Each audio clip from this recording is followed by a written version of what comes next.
Thanks. I haven't got an awful lot to say that I haven't said already, other than we have to protect the NHS. You know, I think everyone understands that you judge a society not how it treats its best and its brightest, but how it treats its most in need. And I think that's always been a fundamental difference between us and America. You know, America is the richest country in the world, and yet 40 million people have no healthcare whatsoever. We've always made sure that everyone has healthcare. And that is something that came out of the war. It came out of, you know, people fighting probably the biggest evil that's ever been seen. And they came back and they decided they had to build a better society, and that's what we've got. And at the moment, that's under attack. It's under attack not by the Nazis, as much as I'd like to call them that. It's under threat from people who just look at it and think that's a load of money that I can make. And when I look at it making money, it's not off the back of a better service, it's off a worse service. It's off a service that isn't going to be given to everyone, where everything is costed and a decision will be made on whether they can be bothered to pay for it.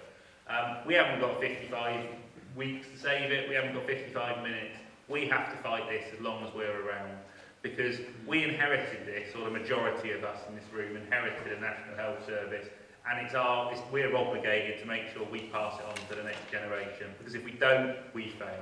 No one else's fault, it's ours.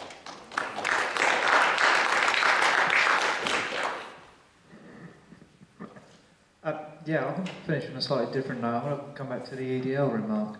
Last year, the EDL bastards did come to this city, and again, they were basically marched and they were behind their little metal walls and things like that, but there were a few who come down a couple of days before, so they were mingling amongst us all. Now, they had their demonstration and there was counter-demonstrations, but there was one of our colleagues, a Spanish nurse, who was minding her own business, wandering through the city. She almost lost an eye because of the EDL decided to launch a missile attack. And again, she was minding her own business. The trauma for the poor girl was so significant she had to resign and move back home.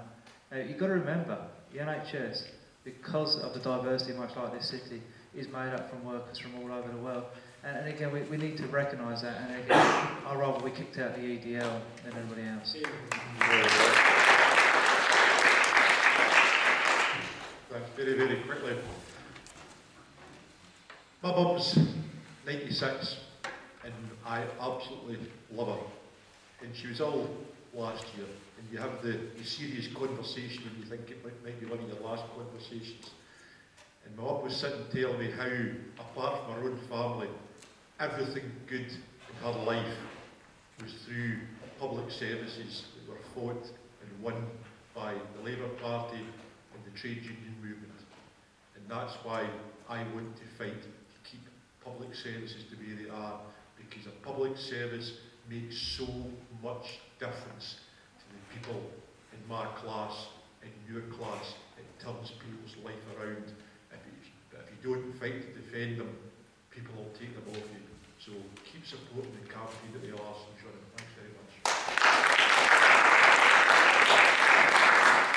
Okay, thank you. Just one comment on the fire service, if I can. I've been working very closely with the FBU to run the campaign. The only way that they'll close an actual fire station is if the fire engine goes from Roding. It's one fire engine from the city they're going to take. That's 20% of the services and 24 firefighters from the city that are likely to be made redundant. We're hoping to launch that campaign soon. If anyone's interested in getting involved in it, if you can just give us a shout afterwards, and I can let you have my contact details, and then we can let you know when we're going to go big on that. Somebody asked about Labour Party policy, so I've lost where you are. I don't know when we're going to publish the health document. We've started publishing draft documents.